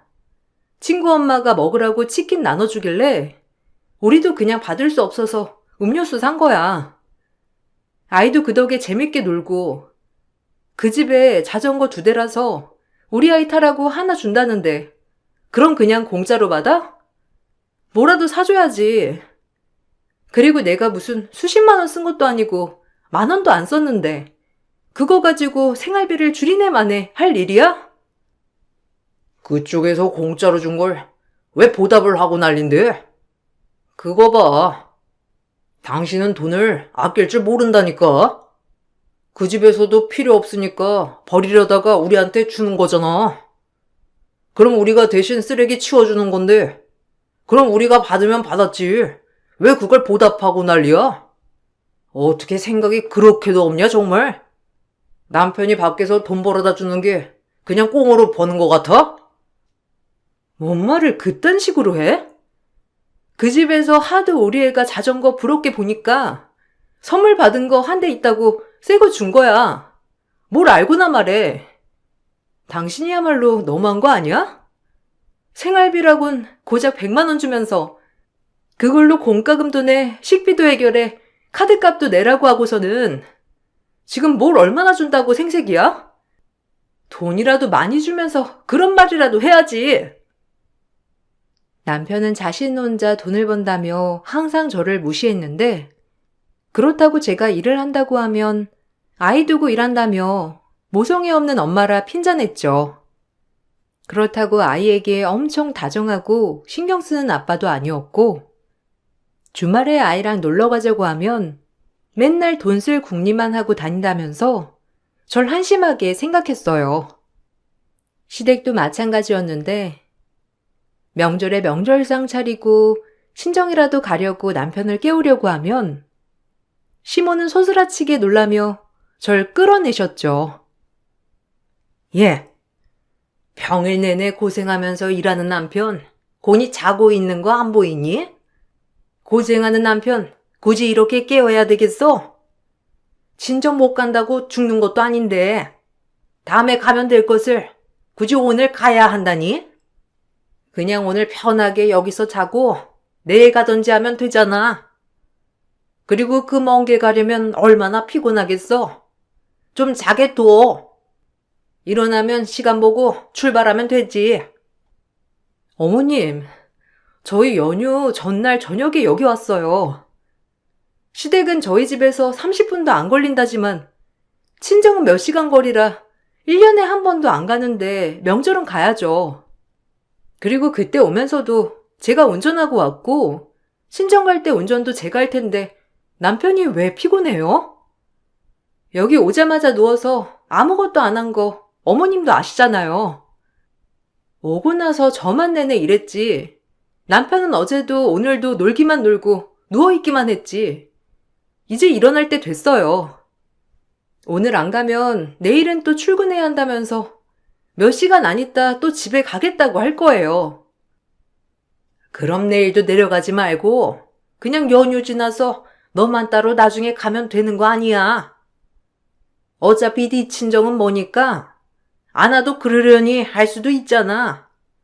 왜 자꾸 피곤한 우리 아들만 괴롭히려고 하는 거니? 돈 버는 게 뭐 그렇게 쉽겠어? 쉬는 날 저렇게 내내 자는 거 보면 불쌍하지도 않니? 진짜 내내 24시간 잤으면 불쌍했죠. 근데 그게 아니잖아요. 첫날 도착해서 동창들 만난다고 나가서 새벽에 술 처마시고 들어오고 어제도 친척들이랑 저녁 늦게까지 술 마시고 또 나가서 동창들이랑 새벽까지 놀다가 늦게 들어오고 그러니까 저렇게 자는 거죠. 일하느라 피곤해요? 아니요. 남편은 노느라 피곤해요. 아무리 시모에게 말을 해도 귀뚱으로 들으시지 않으셨고 결국 남편은 깨나지 못해 저 혼자만 애를 데리고 친정에 갔다 왔어요. 나중에는 미안해하기는커녕 오히려 차를 가지고 갔다며 남편은 화를 내더라고요. 조금만 더 버텨보자 했던 게 어느덧 10년이 지났고 전 육아 10년 후 첫 직장을 구하게 됐어요. 출산하기 전에 알고 있었던 거래처 사장님을 우연히 만나게 되었는데 마침 좋은 일자리가 있다면서 절 소개해 주셨죠. 연봉도 좋고 거기다가 근무 시간도 좋아 바로 수락을 했고 예상외로 일을 시작한다고 하니 남편과 시모 모두 너무 좋아하더라고요. 사건은 첫 월급날 터졌는데 갑자기 시모가 집으로 찾아와서는 통장 하나를 제 앞으로 툭 던지시더라고요. 내가 그동안 너희 하는 꼴을 보니까 돈을 둘이서 벌어도 많이 모으지도 못할 것 같아. 그래서 내가 앞으로는 니들 돈 관리해 줄 테니까 월급 들어오는 대로 월급 70%는 자동이체 시키거라. 알았니? 네가 꼬박꼬박 생활비도 받아갔다고 하는데 지금껏 모은 돈이 없다는 게 말이나 되니? 그만큼 돈 모으는 방법도 모르고 잘 못한다는 거지. 내가 해줄 테니까 당장 이번 달부터 이체해. 그래. 우리 이참에 엄마한테 돈 좀 맡기자. 솔직히 내가 당신한테 생활비도 줬는데 지금껏 하나도 못 모았다며. 우리 엄마도 아빠한테 매달 100만 원 받았는데 집안 살림 싹 다 하시고 알뜰살뜰 모아서 집까지 사줬잖아. 근데 똑같이 받은 당신은 뭐야? 집값이야 비싸서 그렇다고 하더라도 어찌되었든 그만큼 모으긴 해야 하는 거 아니야? 내가 보기엔 안 될 것 같아. 지금 그게 무슨 말이야? 그때랑 지금이랑 같아? 그때 100만 원이랑 지금 100만 원이랑 같은 값이냐고. 집값만 해도 그때랑 비교하면 2배? 그것보다 훨씬 더 뛰었는데 뭔 소리를 하고 있어? 꼴랑 100만 원 줘놓고서는 뭐? 관리를 못해? 지금 제정신이야? 그리고 내가 일한 돈을 왜 어머님한테 줘? 너 지금 시어머니 앞에서 남편한테 큰 소리를 치는 거니? 세상 아무리 여자가 떵떵거리며 산다는 세상이라지만 시어머니 앞에서 소리치는 며느리가 어디 있어? 이게 정말 정신을 못 차렸네. 잔소리 말고 70%? 아니 100% 나한테 보내. 살림을 엉망진창으로 해놓으니까 네 남편이 그렇게 말하는 거잖아. 그리고 앞으로 애 무슨 일 있으면 나보고 봐달라고 할 거 아니야? 참나, 모자가 똑같아가지고. 그래요, 알겠어요. 근데 제 거 말고 저보다 훨 많이 번다는 남편 월급 드릴게요. 당신 뭐해? 당신 월급 앞으로 나는 안 받을 테니 어머님한테 맡겨. 그러면 되지 않아? 아, 지금 못 드리겠어? 그럼 내가 드릴게. 바로 드릴 테니까 그걸로 끓여 먹든 삶아 먹든 그쪽 집안에서 알아서들 하세요.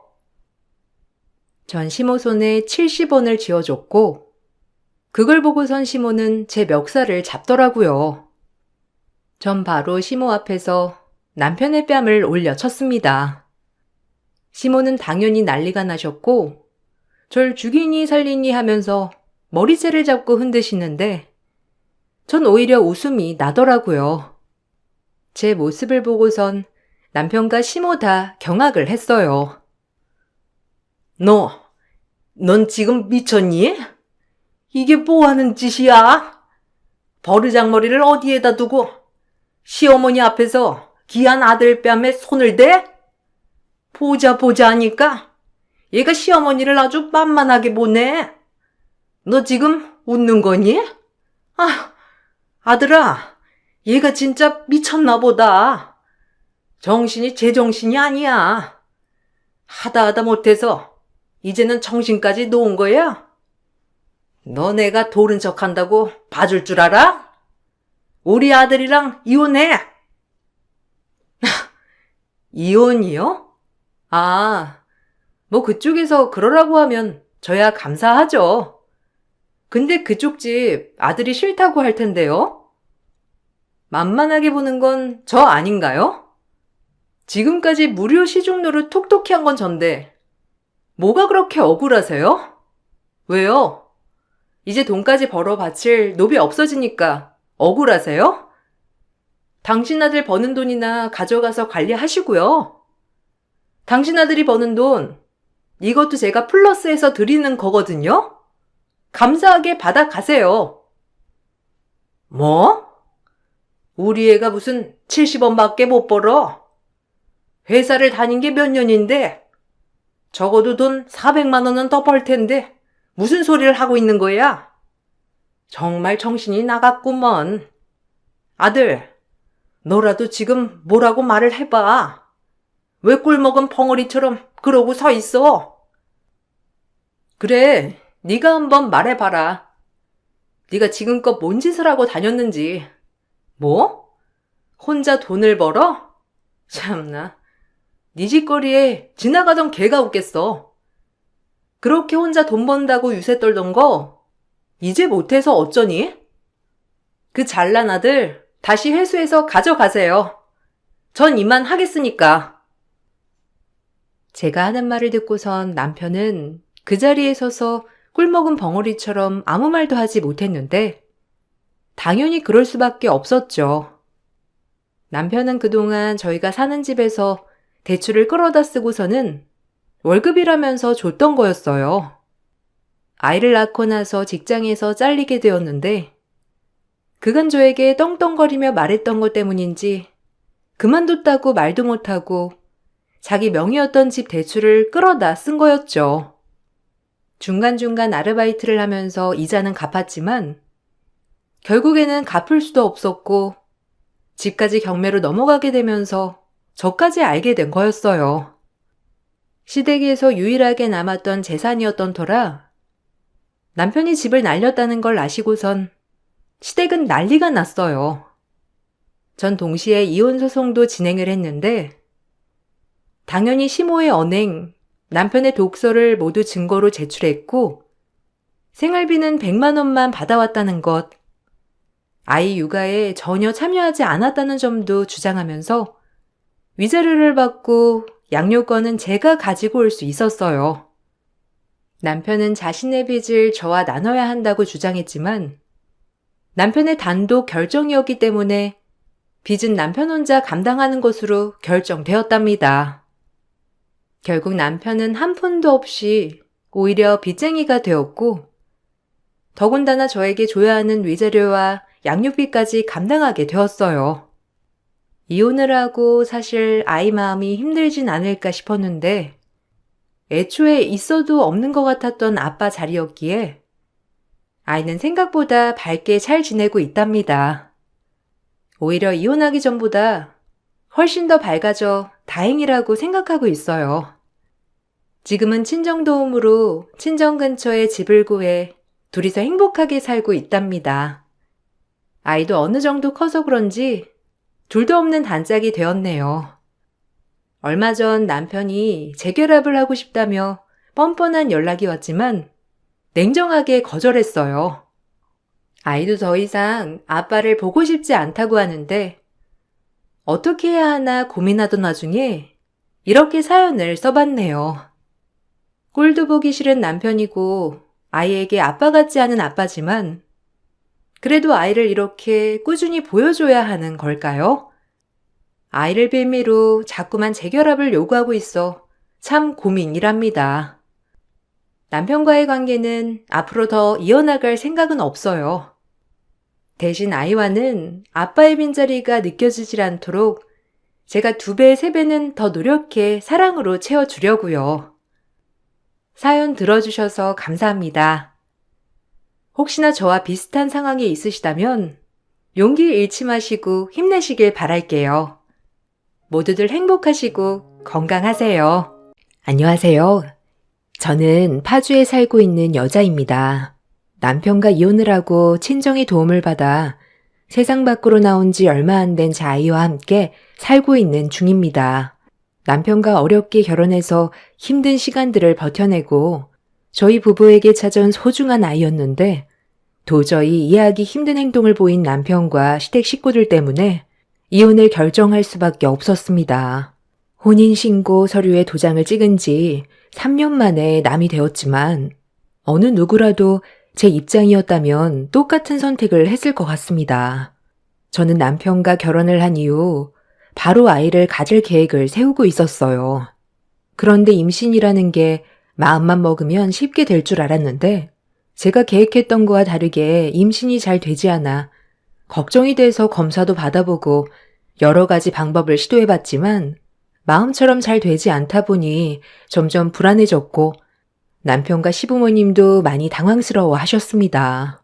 그래도 저에게 최대한 부담을 안 주려고 침착하게 기다려 주셨는데 시간이 지날수록 불안함을 겉으로 표현하셨고 시모는 임신이 되지 않는 저에게 결국 참아왔던 불만을 터뜨리셨어요. 시모가 날이 갈수록 신경질적으로 변하다 보니 남편도 그런 시모에게 눈치가 보였는지 괜히 저에게 더 큰 목소리로 짜증을 내더라고요. 임신이라는 게 제가 마음먹은 대로 되는 것도 아닌데 무조건 저에게 탓을 돌려서 저도 너무 서운해서 시댁 식구들의 불만을 받아치자 서로의 안 좋은 감정이 올라온 상태로 언성이 높아지게 되었습니다. 결국 그날 저에겐 씻을 수 없는 마음의 상처가 남게 되었어요. 왜 이런 일이 생겼겠니? 네가 엄마 말을 안 들어서 이런 일을 겪게 된 거잖아. 주변에 좋은 여자 많은데 왜 환경이 별로 좋지 않은 쟤를 데리고 와서 문제를 키우니? 우리 집안도 형편이 좋다고 할 순 없지만 그래도 경제적으로 어려웠던 적은 없었고 지금까지 무난하게 잘 살아왔었다. 그런데 쟤는 평범한 가정 환경에서 자란 것도 아니고 지금까지 고생만 하고 살았었다며. 그러니 몸이 온전하겠니? 겉으론 멀쩡해 보여도 이미 속은 썩었다는 게 증명이 됐잖아. 엄마가 그래서 신중해야 된다고 했던 거야. 고물상 집안이 웬 말이니? 임신이 안 될 줄은 상상도 못했지만 그래도 네가 좋다니까 어쩔 수 없이 허락을 해준 건데 결국 내 말 안 들어서 어떻게 됐니? 이러다 엄마는 손주 한번 안아보지 못한 채 눈을 감아야 할지도 모르겠다. 기다리다 보면 때가 오겠죠.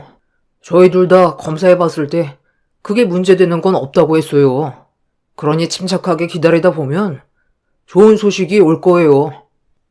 그러니까 그게 언제냐고. 벌써 3년이나 지났는데 엄마 죽고 나서야 손주 보여주려고 그러니? 기다리는 것도 한계고 임신이 안 될 것 같으면 여기서 각자 갈 길 가는 것도 하나의 방법이니 오늘 집으로 돌아가서 신중히 대화해보고 결정해라. 내가 지금까지 살아오면서 임신이 안 되는 사람을 본 건 며느리 네가 처음이다. 그게 맘대로 되는 일인가요? 누구보다 제가 아이를 원했던 거 잘 아시잖아요. 저도 지금 많이 힘들고 지쳐있는 상태예요. 병원에서도 저희 부부처럼 건강상 문제는 없는데 임신이 안 되는 사람들도 꽤 있다고 했어요. 저도 병원에서 시키는 대로 최대한 따르고 있고 노력 중이니 너무 뭐라고 하지 마세요. 자꾸 이러시니 될 임신도 안 되겠어요. 얘 봐라. 한마디 했다고 지금 얼굴 붉히는 거 봤지? 너 조만간 시애미 잡아먹겠다. 이런 애를 며느리로 받아들였으니 아이고 속 터져. 어찌됐든 당신이 잘못을 한 건 맞는데 왜 우리 어머니한테 목소리를 높여? 틀린 말 한 것도 아니고 다 맞는 말이잖아. 지금의 상황들이 당신 혼자만 힘든 게 아니라 가족 모두가 힘든 상황이라고. 우리 어머니가 오죽 답답했으면 이런 말을 하겠어? 당신 나랑 따로 얘기 좀 해. 한다고 하는데도 마음처럼 되지 않아 많이 힘든데 가족들이 저를 죄인처럼 대하는 것 같아 기분이 별로 안 좋았어요. 바라보는 시선 또한 너무 불쾌했었죠. 남편은 저보고 당장 일어나라고 하더니 방으로 데리고 들어오자마자 시모가 저에게 한 말에 대해 의미를 모르겠냐면서 가족들 놀라게 왜 평소와 다른 모습을 보여서 자기를 난감하게 만드냐고 화를 냈어요. 꼭 시댁 식구들이 들으라고 하는 것처럼 집안 전체가 울릴 정도로 목소리를 높이길래 그런 모습이 너무 실망스러워서 그냥 무시를 했어요. 서로 안 좋은 감정 상태로 대화를 더 이어나가 봤자 돌아오는 건 상처뿐이라 몸을 돌렸는데 남편이 자기 말에 대답을 하지 않는다고 짜증을 냈습니다. 흥분한 상태에서 나누는 대화는 정상적일 수 없었는데 대화의 초점도 흐려져 더는 아무 말도 하고 싶지 않더라고요. 당신 내 말 무시해? 질문을 했으면 답을 해야 될 거 아니야. 언제 임신할지 몰라서 나도 최대한 감정 안 건드리려고 웬만한 건 다 참고 있는데 이건 아니지. 뭐가 아닌데? 임신이 안 되는 게 내 탓이야? 나도 힘들다고 얘기했잖아. 그럼 당신은 내 입장에 대해서 이해해줘야 되는 거 아니야? 옆에서 모든 과정들을 지켜봐왔으면서 어떻게 나한테 목소리를 높일 수가 있어? 가족들 눈치가 그렇게 보여? 원하는 게 이혼이야? 그럼 해줄게. 나도 이런 대우 받으면서 살고 싶지 않아. 내 말 뜻을 못 알아먹겠어? 아무리 우리 어머니가 싫은 소리를 했다고 해도 그냥 넘기라는 거잖아. 내가 언제 이혼하지? 제발 눈치껏 좀 행동해. 당신 힘든 거 내가 몰라? 옆에서 전부 지켜봐왔기 때문에 너무 잘 알고 있지만 어른이 얘기하면 그냥 대충 한 귀로 듣고 흘려버리면 되잖아. 오죽 답답했으면 그랬겠냐고. 어머님만 힘든 거 아니야. 당사자인 내가 제일 힘들고 지쳐있다고. 모든 걸 포기하고 싶을 정도야. 우울증이 왔는데도 혹시 아이가 생기기라도 할까봐 약도 안 먹고 있어. 임신을 하는데 조금이라도 걸리는 게 있는 것들은 전부 다 피하고 있는 중이라고. 임신을 하기 위해 먹기 힘든 음식들을 입에 집어넣을 때 얼마나 곤욕스러운데. 이런 힘든 시간들을 이겨내온 이유가 오로지 임신을 하기 위한 내 선택이었어. 그런데 어른이니까 무슨 말을 하던지 이해하고 넘기라고? 나는 그렇게 못하니까 같이 살고 싶지 않으면 그냥 이혼해. 이런 대우 받아가면서 당신과 함께 살아가는 건 너무 무리야. 남편은 서로가 많이 힘든 상황이라 예민해서 그런 거라고 했지만 제 입장에 대해 이해해주지 못하는 남편이 저는 제일 원망스러웠어요. 시모가 하는 말들 전부 다 이해하고 넘어가 줄 수도 있지만 시모 옆에서 거들었던 남편의 모습이 저에겐 너무 큰 상처로 다가왔습니다. 그렇게 한참 동안 언성을 높이면서 끊이지 않는 대화를 이어나갔지만 결국 해결되는 건 하나도 없었어요. 이런 상황들을 바로잡기 위해선 제가 아이를 가져야만 해결될 수 있는 문제였습니다. 한바탕 하고 난 뒤 더는 시댁에 붙어 있고 싶지 않아 저 혼자 집으로 돌아왔어요. 평소에는 남편의 차를 타고 함께 집으로 돌아왔지만 그날만큼은 혼자만의 시간도 필요했고 남편도 저와 같은 생각을 가지고 있는지 저를 붙잡지도 않았습니다. 그렇게 홀로 택시를 타고 집으로 돌아오는 동안 서러움에 눈물을 흘렸어요. 원하는 대로 이루어지지 않다 보니 많이 답답했고 부부관계에도 균열이 생기면서 오래가지 못할 것 같은 느낌이 들었습니다. 한번 난리가 난 이후 남편과 시댁 식구들과의 관계는 많이 어색해졌고 분위기도 좋지 않았지만 그래도 한바탕 난리가 난 이후 서로에게 조금 더 조심하게 되었습니다. 어느 정도의 시간이 지나면서부터 안 좋았던 일들을 가슴에 묻어버리고 예전처럼 똑같은 생활을 유지하며 지내왔지만 서로 겉으로 표현만 안 할 뿐이지 안 좋은 감정들을 풀어내기 위해선 시간이 많이 필요해 보였어요. 남편은 이런 생활이 많이 답답했는지 조금씩 노력을 보였고 어느 정도의 시간이 흐른 뒤 저희 부부는 좋은 관계는 아니었지만 부부 관계를 유지하며 각자의 위치에서 최선을 다했습니다. 그리고 저희 부부는 시험관 시술을 하기로 결정을 내렸고 간절하게 바란 만큼 저희 부부에겐 생각지도 못한 좋은 소식이 찾아오게 되었습니다. 그토록 바라던 임신에 성공을 하면서 온 집안은 축제 분위기로 바뀌었죠. 병원에서는 몸이 많이 약한 만큼 임신의 성공률을 높이기 위해선 최대한 안정을 취해야 된다며 안정기에 접어들기 전까지는 무리하게 몸을 움직이지 않는 게 좋을 거라는 의사의 말에 저는 다니던 회사의 사정을 얘기한 뒤 잠깐 쉬면서 안정을 취했고 뱃속에 있는 아이가 무사히 세상 밖으로 나오길 간절히 바라면서 시간을 보내고 있었는데 어느 날 주말에 시모가 몸에 좋은 음식들을 만들었다며 시댁으로 저희 부부를 불렀어요. 그래서 남편과 함께 시댁으로 향했고 한상 가득 차려진 맛있는 음식들을 맛있게 먹으면서 과거에 겪었던 아픔들을 전부 씻어낼 수 있을 정도로 많은 사랑을 받고 있었는데 함께 식사를 하던 시동생이 갑자기 결혼하고 싶은 여자가 생겼다면서 중대 발표를 했는데 시동생이 이어지는 말에 가족 모두 밥을 먹다 체할 정도로 충격적인 말을 듣게 되었어요. 아, 형수님 임신했으니까 상관없잖아요. 엄마가 원하는 손주 안아보면 그걸로 만족하는 거 아니었어요? 형수님이 그동안 임신을 못해서 제가 말을 못 꺼내고 있었는데 지금은 임신했으니까 저도 결혼해도 되는 거 아니에요? 형수님이 임신을 못했다면 저도 지금 만나는 사람과 결혼하겠다는 말을 못했을 거예요. 아니, 내가 너희들한테 무슨 잘못을 했길래 왜 나한테 이런 고통을 주는 거니? 너 정말 그 애랑 결혼할 결심한 거야? 언제부터 만나왔길래 그런 결정을 내리는 건데? 엄마가 혈압 올라서 쓰러지는 걸 보고 싶은 거야? 결혼을 하면 기본적으로 아이를 가져야 하는 건 당연한 거지. 나중에 이 문제로 괜히 후회하지 말고 다른 여자 찾아봐라. 다른 여자에게 충족이 안 되니까 그동안 저도 참고 기다려왔던 거예요. 형수님이 결국 임신이 안 되면 저도 그 사람과의 결혼이 힘들어질 테고 엄마가 쓰러지는 거 보고 싶지도 않아서 그건 말도 못하고 속으로만 삭히고 있었어요. 힘든 시간들을 보내온 만큼 제 결혼 허락해 주세요. 그래도 능력 좋잖아요. 아무리 능력이 좋아도 그렇지. 어떻게 불임인 여자와 결혼을 하겠다는 거야?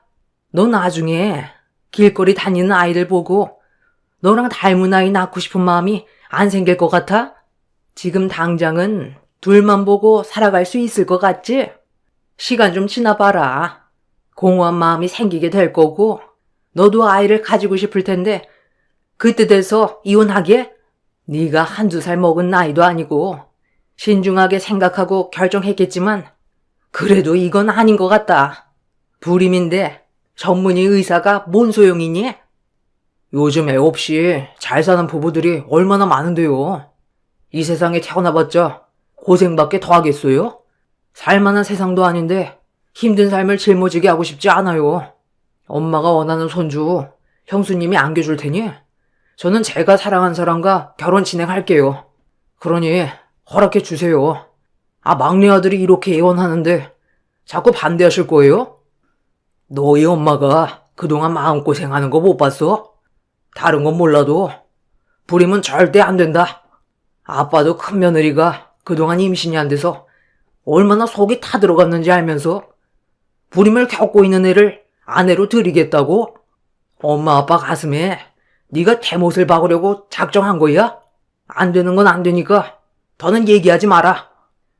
제 인생 제가 알아서 살아가겠다는데 왜 다들 반대하는 건데요? 제가 행복하면 괜찮은 거잖아요. 허락 안 해주셔도 저는 그 사람과 혼인신고라도 할 거니 그런 줄 아세요. 시동생의 갑작스러운 결혼 통보에 가족 모두 상당히 당황했어요. 제가 힘들게 임신했던 걸 옆에서 전부 지켜봐온 시동생이 불임인 여자를 만나고 있었다는 거에 많이 놀라긴 했지만 이미 시동생은 결혼을 결심한 듯 보였습니다. 그 마음이 너무 완강해서 시부모님이 설득하기에는 어려운 상황이었어요. 맛있게 식사를 하다 말고 시동생의 결혼 통보에 가족들 모두 어떻게 대처를 해야 될지 몰라 근심이 가득한 얼굴로 시동생을 바라보기만 했었죠. 그렇게 한참 동안 대화를 끝낸 뒤 몇 날 며칠 이 문제로 시동생과 얼굴을 붉히면서 심각하게 대화가 이어졌고 결국 자식 이기는 부모 없다고 시부모님은 결혼을 허락해 주셨고 시동생은 시부모님의 마음이 바뀔까봐 서둘러 식을 올리기 위해 상당히 빠르게 모든 걸 진행했고 상견례까지 모두 끝이 난 뒤 결혼식장까지 바로 잡았는데 이미 식장은 꽉 차 있는 상태라 몇 달 뒤에나 식을 올릴 수가 있었습니다. 그런 모습들을 지켜봐오면서 시동생과 예비동서가 힘들게 허락받은 만큼 앞으로 행복하길 바랬어요. 그리고 뱃속에 있는 아이가 무사히 세상빛을 볼 수 있게 최대한 조심하면서 시간을 보내왔던 저는 새벽에 갑자기 진통이 와서 산부인과를 찾게 되었고 간절히 바라고 기다리던 제 아이가 태어나게 되었습니다. 힘든 시간들을 버텨내온 만큼 저에게는 너무나도 소중한 아이였어요. 그런데 제가 아이를 출산하면서부터 갑자기 시모의 태도가 임신을 했을 때와는 전혀 다른 모습으로 바뀌더니 저에게 상당히 충격적인 말들을 꺼내놓기 시작했어요. 우리 집안의 장손을 태어나게 해줘서 정말 고생이 많았다. 네가 출산을 앞둘 때부터 고민을 정말 많이 했는데 우리 장손이 앞으로 커가면서 어떤 삶을 선택하냐에 따라 미래가 바뀔 텐데 네가 내 손자에게 어떤 삶을 열어줄 수 있을지 잠깐 생각을 해봤는데 그냥저냥 평범한 인생을 살아가게 할 것 같아서 말이야. 너희 집안이 좋은 것도 아니고 그렇다고 우리 집안도 좋은 환경이라고 할 수 없는 지금의 상황에서 내 손자가 앞으로 어떻게 하면 좋은 인물이 될 수 있을지 깊이 고민을 해보니 방법은 딱 하나 더구나. 우리 손자를 예비 의사 며느리에게 맡기는 거다. 지금 내 말이 어이가 없고 많이 당황스럽겠지만 우리 손자의 미래를 위해서 그게 제일 좋은 선택인 것 같지 않니? 너도 한번 진지하게 생각을 해보면 내가 왜 이런 고민을 하는지 이해해 줄 수 있을 것 같은데 우리 집안에 손주가 많은 것도 아니고 예비 며느리도 불임이라 더는 기대하기 힘들 텐데 앞으로 잘 커야 하지 않겠니? 네가 사자 직업을 가질 수 있게 만들어줄 능력은 안 되잖아. 그런데 예비 며느리는 의사에 그 집안은 우리와 비교도 안 될 정도로 재력이 좋은 집안인데 조기 교육부터가 다르지 않겠니? 나도 너한테 이런 말 하는 거 정말 쉽지 않았다. 어머님, 갑자기 그게 무슨 말씀이세요? 제가 힘들게 10달 품어서 낳은 제 아이를 예비동서에게 주라고요? 방금 하신 말들이 납득도 안 되지만 제가 무슨 대리모도 아니고 제 아이를 예비동서한테 준다는 게 말이 된다고 생각하세요? 이런 말 하려고 산후조리를 어머님 댁에서 해주겠다고 고집을 부리신 거예요? 지금 한 말은 못 들은 걸로 할게요. 그리고 당분간 저희 친정에서 몸조리 하는 게 좋을 것 같네요. 그리고 저희 집안이 뭐가 어때서요? 저 지금까지 살아오면서 부모님께 불평만 한 적 단 한 번도 없었고 제 삶에 만족하면서 살아왔어요. 직업이 좋다고 그 인생이 행복한 줄 아세요? 저 그만 나갈 테니까 제 아이 돌려주세요. 더 이상 대화 자체를 하고 싶지 않아요. 아, 가만 좀 있어봐라. 우리 집안의 장손을 키우는 문제인데 집안도 안 좋고 돌대가리인 네가 키워서 우리 손자가 원하는 삶을 살게 해줄 수 있을 것 같니? 돈이 얼마가 들든 해달라는 거 다 해줄 수 있어? 너희 집안 자체가 가난한데 손자가 원하는 삶을 어떻게 살게 해주겠다는 거야? 그런 것도 다 돈이 있어야 되는 거라고. 내 말대로 우리 손자는 예비 며느리가 키우라고 주는 게 좋을 것 같구나. 너는 불임도 아니잖아. 나중에 다시 아이 가지면 되지. 한 번 임신이 되면 2번은 쉽다잖아. 때마침 딱 들어오네. 우리 세아가 이리 좀 앉아봐라. 내가 지금부터 하는 얘기 잘 들어야 된다. 이 아이 앞으로 네가 키워줘라. 얘 친엄마는 너다. 저번에 나랑 단둘이 대화했을 때 아이는 좋아하지만 불임이라 어쩔 수 없이 현실을 받아들이고 사는 거라며. 내가 네가 원하는 걸 충족시켜 줄 테니까 너는 그냥 우리 집안의 장손을 남부럽지 않게 키워주기만 하면 되는 거야. 전문의 의사가 되기 위해 네가 밟아온 길을 내 손자에게 그대로 물려주면 되는 거니. 어려운 건 아니잖니? 그렇게 해줄 수 있지? 이런 얘기 우리 집안 남자들은 아직 모르고 있지만 내가 나중에 차차 설명하면 되니까 오늘부로 네가 직접 애를 맡아서 키워주면 될 것 같다. 큰 며느리는 불임이 아니라서 또 애를 낳으면 되니까 신경 쓰지 말고 애 데리고 얼른 집으로 들어가라. 필요한 건 내가 다 챙겨주마. 어머님, 지금 제정신이세요? 당장 제 아이 돌려주세요. 예비동서, 이건 아니잖아. 어머님 말대로 정말 그런 말도 안 되는 일을 저지를 건 아니지? 감정적으로 행동하게 되면 법적으로 문제되는 거 알잖아. 이미 출생신고하면서 내 아이를 등록이 전부 끝난 상태인데 데리고 가봤자 아무 소용없어. 나보다 동서가 더 똑똑하니까 잘 알 거 아냐. 불임이라서 아이가 가지고 싶은 마음은 알겠는데 이런 말도 안 되는 문제로 상황을 악화시켜서 서로에게 평생 씻지 못할 상처를 남길 생각은 아니지? 내 아이 빨리 돌려줘. 시모의 품에 있던 제 아이를 예비 동서에게 건네주었는데 아이를 받아 안은 동서의 눈빛이 이상하게 바뀌기 시작했어요. 저는 혹시라도 동서가 갑자기 돌발 행동을 저지를까봐 두려워서 최대한 감정 상하지 않게 조심스럽게 대화를 시도했는데 동서가 제 아이의 얼굴을 유심히 바라보면서 생각에 빠져 있었습니다. 동서 옆에선 시모가 계속 아이를 데리고 가서 남부럽지 않게 키워달라고 설득을 시키려 하자 좋지 않은 몸을 힘들게 일으켜 시모를 강하게 밀쳐버리려 했지만 몸이 온전치 않아 시모가 되려 저를 밀어버려 그대로 넘어지고 말았습니다. 제가 울분을 토해내기 시작하자 아이를 안고 있던 동서가 저에게 다가와 아이를 건네준 뒤 천천히 몸을 일으켜 세워줬어요. 그리곤 아무 말 없이 제가 시댁에 올 때 가지고 왔던 짐들을 챙겨준 뒤 밖으로 나가려 하자 시모가 동서와 저를 붙잡고 상당히 불쾌한 시선으로 저와 예비 동서를 노려봤습니다. 저는 팔을 뿌리친 뒤 아이를 품에 안아 뒷걸음질을 쳤어요. 방금 보인 행동은 내 부탁을 거절하겠다는 걸로 보이는데 너 내 아들과 결혼하고 싶지 않은 모양이구나. 불임 주제에 자존심은 남아있다 이거니? 애도 못 가지는 게 내 아들 꼬셔서 결혼까지 할 생각이었으면 평생 죄책감을 가지고 살아도 모자랄 판에 지금 뭘 잘했다고 내 말을 무시해? 너희 집안이 가지고 있는 재력으로 우리 집안 장손을 남부럽지 않게 키워달라는 건데 내 부탁이 어려운 것도 아니잖아. 내가 널 왜 받아줬을 거라고 생각하니? 불임인 네가 그래도 전문의 의사니까 집안에 재력이 있으니 그걸로 내 손자 제대로 좀 키워줘서 우리 집안을 일으켜 세울 인물로 만들기 위해 너를 받아준 거야. 얼마 전에 너한테 본명이 따로 얘기했었고 내 말을 알아들은 거 아니었어? 예, 당장 그 아이 일 있는 알아. 내 허락 없이 네가 이 집에서 나갈 수 있을 줄 알아?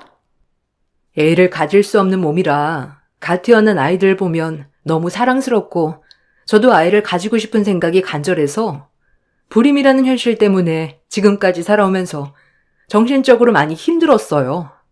저에게 예비 형님의 아이를 따로 키우라고 했을 때 그렇게 하겠다고 말을 하지 않은 이유가 뭔지 아세요? 제 행복을 위해 남의 행복을 빼앗는 건 제일 나쁜 짓이거든요. 어머니 말대로 제가 예비 형님의 아이를 빼앗아 키웠다고 칩시다.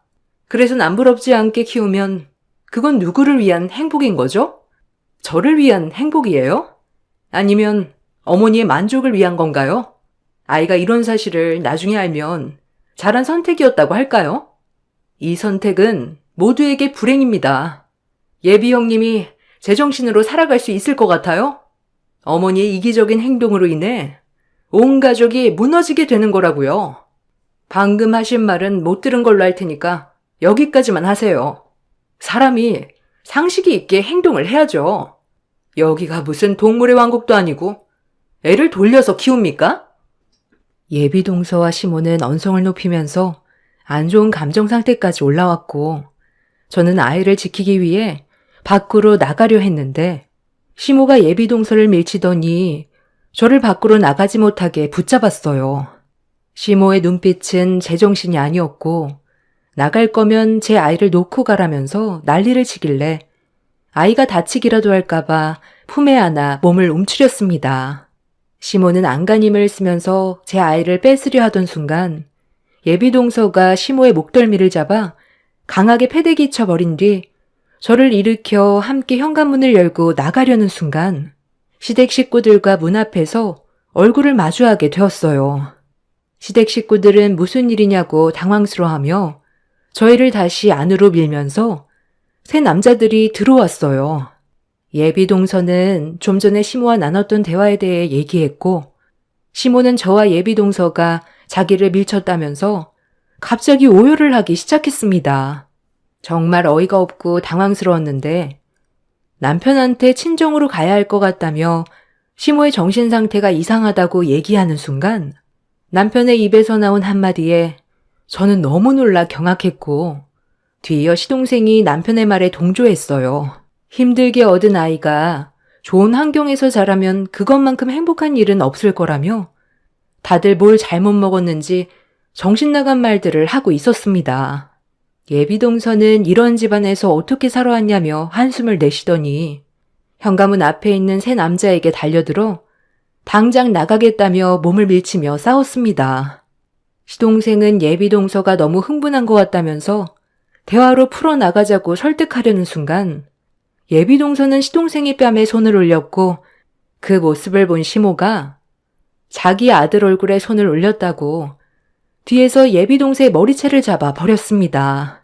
출산 직후의 몸이라 저는 움직이기도 힘든 몸 상태에 아이도 겨우 안고 있어서 어떻게 해야 될지 몰라 불안에 떨고 있었는데 시부가 제 품에 안겨있는 아이를 힘으로 뺏어버렸어요. 그리고 그 모습을 보게 된 예비동서는 시모를 강하게 밀치면서 빠져나와 가방 속에 있던 핸드폰을 들어 경찰서에 신고해 도움을 요청했어요. 집안은 아수라장이 되었고 잠시 뒤 경찰들이 와서 상황이 겨우 정리가 되면서 다시 아이를 품에 안을 수 있었는데 여기서 또 다른 문제가 생겼습니다. 경찰의 도움을 받아 저와 예비동서가 밖으로 나오면서 그 모습을 지켜보던 시모가 분에 못 이겨 비명을 지르더니 저에게 무작정 뛰어들었는데 예비동서가 저와 아이를 지켜주겠다고 달려오는 시모를 인정사정 없이 양쪽 어깨를 밀쳐버렸어요. 예비동서의 밀침에 시모는 발을 헛디뎌 뒤로 넘어지려 하더니 양쪽에 있던 시동생과 남편의 팔을 잡아 몸을 일으켜 세웠고 무게중심을 잡지 못해 미끄러진 남편과 시동생은 그대로 넘어지면서 안면을 화분에 부딪혔어요. 시모의 몸무게가 거의 80kg 정도로 무거워서 두 남자가 시모의 무게를 버티지 못해 그대로 안면을 다치게 되었죠. 시모 역시 일어나지 못한 채 그대로 넘어져 바닥에 있던 작은 화분에 허리를 부딪혔고 두 형제는 이가 우수수 떨어져 충격에 빠졌는지 비명을 지르면서 고통스러워하고 있었습니다. 시부는 예비동서에게 법적 대응을 하겠다고 했지만 저와 동서를 지켜주던 경찰들은 자기 방어를 위한 행동이었을 뿐 의도적인 것 같지 않다고 하자 시부는 경찰들의 말에 아무 말도 하지 못했습니다. 그리고 그날 이후 저는 남편과 이혼을 했고 시모에게 받았던 정신적인 충격과 피해받은 부분에 대해 소송을 제기해 위자료를 받아내었습니다. 예비 동서 또한 신체적으로 다친 부분들에 대해서 모두 보상을 받은 뒤 파혼을 선택하게 되었어요.